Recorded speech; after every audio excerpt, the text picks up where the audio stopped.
ପୀତପ୍ରସ୍ତର ଜାତୀୟ ଉଦ୍ୟାନ ୟେଲୋଷ୍ଟୋନ୍ national park. ଲେଖକ ଶାନ୍ତନୁ କୁମାର ଆଚାର୍ଯ୍ୟ। ପୀତପ୍ରସ୍ତର ଜାତୀୟ ଉଦ୍ୟାନ। ଭ୍ରମଣ ଆରମ୍ଭ ସଲ୍ଟଲେକ୍ ସିଟି ୟୁଟାହାରୁ। ଆଜି ଶନିବାର, ତା 27 ସେପ୍ଟେମ୍ବର 2008। ଗଲା ରାତିରୁ ଆମର ଜିନିଷପତ୍ର ସବୁ ବନ୍ଧାବନ୍ଧି ହୋଇ ଠିକ୍ଠାକ୍। କଥା ଥାଏ ଭୋର 5:30ଟାରେ ଆମେ ବସିବୁ କାର୍ରେ। ତାହେଲେ ଖରା ଟାଣ ହେବା ଆଗରୁ ସକାଳ ଓଳି 10ଟା 10:30ଟାକୁ ଆମେ ଯାଇ ପହଞ୍ଚିପାରିବୁ ୟେଲୋଷ୍ଟୋନ୍ ପାର୍କରେ। ୟେଲୋଷ୍ଟୋନ୍ ପାର୍କ ଆମ ସଲ୍ଟଲେକ୍ ସିଟିରୁ 350 ମାଇଲ, ପ୍ରାୟ 500 କିଲୋମିଟର ଦୂର। 500 କିଲୋମିଟର ଏ ଦେଶରେ ସେତେ ବେଶୀ ଦୂର ବୋଲି ଏଠାକା ଲୋକ ଆଦୌ ଭାବନ୍ତି ନାହିଁ, କାରଣ ଏଠାକା ରାସ୍ତା ଆଉ ରାସ୍ତାର ନିୟମ କାନୁନ ଅତି ଚମତ୍କାର। ଗାଡ଼ିଗୁଡ଼ାକ ଘଣ୍ଟାରେ ହାରାହାରି 60-65 ମାଇଲ ବା 100 କିଲୋମିଟରରୁ ବେଶୀ ବେଗରେ ଚାଲନ୍ତି ଏ ରାସ୍ତାରେ। ତେଣୁ ଆମେ ଆମ ପ୍ରୋଗ୍ରାମ ଅନୁସାରେ ଠିକ୍ ଭୋର 5:30ରେ ଯାଇ ବସିପଡ଼ିଲୁ ଆମ କାର୍ରେ। ଆରମ୍ଭରୁ ଦରକାର ପଡ଼ିଲା ଜିପିଏସ୍ ସେଟିଂ। ହଠାତ୍ ଆନୁ କହିଲା, ବାବା ଜିପିଏସ୍ଟା ମତେ ଦିଅ, ମୁଁ ସେଟ୍ କରିବି ଡେଷ୍ଟିନେସନ୍। ବାବା ତା ହାତକୁ ଜିପିଏସ୍ ସେଟା ବଢ଼ାଇଦେଲେ, କହିଲେ ଡେଷ୍ଟିନେସନ୍ ସେଟ୍ କର, ଇଣ୍ଟରଷ୍ଟେଟ୍ 20, ମାଡିସନ୍, ୟୋମିଂ। 6 ବର୍ଷର ସ୍କୁଲ ଛାତ୍ରୀ ଆନୁ ତାଙ୍କ କାର୍ର ଜିପିଏସ୍ ସେଟ୍ଟାକୁ ନେଇ ସେଥିରେ ଆଜି ଆମ ଲମ୍ବା ଯାତ୍ରାପଥର ପ୍ରୋଗ୍ରାମ ଫିଡ୍ କରିବାରେ ମନ ଦେଲା। ଏଠି ଆଜିକାଲି କାରମାନଙ୍କରେ ଏଇ ଜିପିଏସ୍ ଯନ୍ତ୍ର ଲଗାଯିବା ଗୋଟେ ଭାରି ଦରକାରୀ ନୂଆ ବ୍ୟବସ୍ଥା ପାଲଟିଛି। ଜିପିଏସ୍ର ପୁରା ନାଁ ହେଲା ଜିଓ ପୋଜିସନିଂ ସିଷ୍ଟମ, ଅର୍ଥାତ୍ ପୃଥିବୀ ପୃଷ୍ଠରେ ସ୍ଥାନ ନିରୂପଣ ଯନ୍ତ୍ର। ଏ ଯନ୍ତ୍ର ଏତେ ଚାଲାକପଣିଆ ନେଇ କାମ କରେ ଯେ ସତେକି ମଣିଷଟିଏ ଚାଳକକୁ କାନେ କାନେ କଥା କହି ବାଟ କଢ଼େଇ ନିଏ ଓ ରାସ୍ତା ବତାଇ ବତାଇ ଶେଷରେ ଗନ୍ତବ୍ୟ ସ୍ଥାନରେ ପହଞ୍ଚାଇ ଦିଏ। ଜିପିଏସ୍ ସେଟିଂକୁ ନେଇ 2 ଭଉଣୀଙ୍କ କଳି। ଆନୁର ଜିପିଏସ୍ ସେଟିଂ କାହିଁକି କେଜାଣି ଭୁଲ ହେଇଗଲା।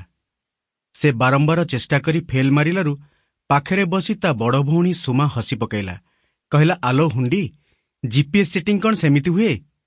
ଜାଗାର ନାଁ ସାଙ୍ଗକୁ ସେ ଜାଗାର ପୋଷ୍ଟାଲ ପିନ୍କୋଡ୍ ଫିଡ୍ ନ କଲେ ଜିପିଏସ୍ କ'ଣ କାମ କରେ? ଆଣ, ଦେ ମତେ, ମୁଁ ସେଟ୍ କରିଦେବି। ୟା କହି ସୁମା ଜିପିଏସ୍ଟାକୁ ଭିଡ଼ି ନେଲା ଆନୁ ହାତରୁ। ତାପରେ ଆରମ୍ଭ ହୋଇଗଲା 2 ଭଉଣୀଙ୍କ ଭିଡ଼ା ଓଟରା କଳିଗୋଳ। ସୁମା ଆନୁଠୁ 5 ବର୍ଷ ବଡ଼, କିନ୍ତୁ ଆନୁ ସାନ ବୋଲି ମା ବାବାଙ୍କ ଗେହ୍ଲା ଝିଅ, ସେଇଥିପାଇଁ ଟିକେ ଜିଦଖୋରିଆ। 2 ଭଉଣୀଙ୍କ କଳି ଆରମ୍ଭ ହେବା ଦେଖି ମା ବାବା ପିଲାମାନଙ୍କୁ ଆକଟ କରିବାକୁ ପାଟି କରୁ କରୁ ହଠାତ୍ ସେମାନଙ୍କ ସ୍ୱରକୁ ବଳି ପଡ଼ିଲା କାର୍ ଭିତରେ ଆଉ ଜଣଙ୍କର ସ୍ୱର। ରୁହ ରୁହ, ତମେ ସବୁ କେହି ମୋ ପିଲାମାନଙ୍କ ଉପରେ ଏମିତି ପାଟିଫାଟି କରନା ତ। ମୁଁ ବୁଝିଦେଉଛି ସେମାନଙ୍କ କଥା। ତୁମେ ଅଭିଜିତ ଗାଡ଼ି ଷ୍ଟାର୍ଟ କର, ଆଉ ତୁ ଜୁଲିମା ତୋ କ୍ୟାମେରା ସଜାଡ଼। ଦେଖିଲୁ ଏଗୁଡ଼ା କି ଅଦ୍ଭୁତ ପ୍ରକାର ପାହାଡ଼। ୟାରି ନା ରକି ମାଉଣ୍ଟେନ୍ସ। ଆରେ ଆରେ, ପାହାଡ଼ ଉପରେ ସେ ଧଳା ଧଳା ତୁଳାଗୋଦା ଭଳି କ'ଣ ମ ସେଗୁଡ଼ାକ? କିରେ ଅନୁମା, ବରଫ? ଏଠି କ'ଣ ଏତେ ଆଗରୁ ପଡ଼ିଯାଏ ବରଫ? ଏ ତ ମୋଟେ ସେପ୍ଟେମ୍ବର ମାସ ସରିବାକୁ ଯାଉଛି ନା କ'ଣ? 2 ନାତୁଣୀଙ୍କୁ କୋଳେଇ ଭିଡ଼ି ନେଲେ ଆଇ। ତାପରେ ଚାଲିଲା ଆମ ଗାଡ଼ି ସଲ୍ଟଲେକ୍ ସିଟିରୁ ୟେଲୋଷ୍ଟୋନ୍ ଅଭିମୁଖେ। ସେ ଗାଡ଼ିରେ ଆମେ ଥିଲୁ 6 ଜଣ। ସେ ଗାଡ଼ିରେ ଥିଲୁ ଆମେ ପିଲା ବଡ଼ ହୋଇ 6 ଜଣ ପ୍ୟାସେଞ୍ଜର। ସେମାନେ ହେଲେ ଆନୁ, ସୁମା, ସେମାନଙ୍କର ବାବା ଅଭିଜିତ, ମା ଜୁଲି ଆଉ ଆମେ 2 ଜଣ ଅଜା ଆଈ। ଆମ ଗାଡ଼ିଟା ହେଲା ଗୋଟେ ନୂଆ ହଣ୍ଡା ସିଟିଜେନ୍ କାର୍। ଏଥିରେ ଆଗ ପଛ ହୋଇ ଆମେ 6 ଜଣ ବସିଥାଉ। ଗାଡ଼ି ଚାଳକ ଅଭିଜିତ ଆଜି ଆମ ଦଳର ଗାଇଡ୍। ସେ ଜଣେ ବୈଜ୍ଞାନିକ ପ୍ରଫେସର ଏଠାକାର ୟୁଟାହା ବିଶ୍ୱବିଦ୍ୟାଳୟର। ସେ ବସିଥାନ୍ତି ସାମ୍ନାରେ ଗାଡ଼ିର ବାଁ ପଟେ ଡ୍ରାଇଭିଂ ସିଟ୍ରେ, ଧରିଥାନ୍ତି ଷ୍ଟିଅରିଂ। ତାଙ୍କ ଡାହାଣ ପଟକୁ ପ୍ୟାସେଞ୍ଜର ସିଟ୍ଟା ମିଳିଥାଏ ମତେ। ଏ ଟିମ୍ରେ ମୁଁ ଯେହେତୁ ବୟସରେ ସମସ୍ତଙ୍କଠୁ ବଡ଼, ତେଣୁ ଏ ସମ୍ମାନଜନକ ସିଟ୍ଟା ମିଳିଥାଏ ମତେ। ପଛ ସିଟ୍ରେ ଖୁନ୍ଦାଖୁନ୍ଦି ହୋଇ ବସିଥାନ୍ତି ଆମ ଦଳର ବାକି 4 ଜଣ। 2 ନାତୁଣୀ ଆନୁ, ସୁମା ଆଉ ସେମାନଙ୍କ ମାମା ଜୁଲି ଓ ଆଈ ନିରୁପମା। ପିଲା ଦୁହେଁ ବସିଥାନ୍ତି ମଝିରେ।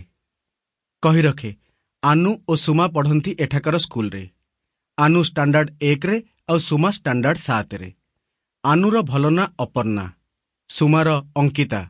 ବାକି Sample complete. Ready to continue?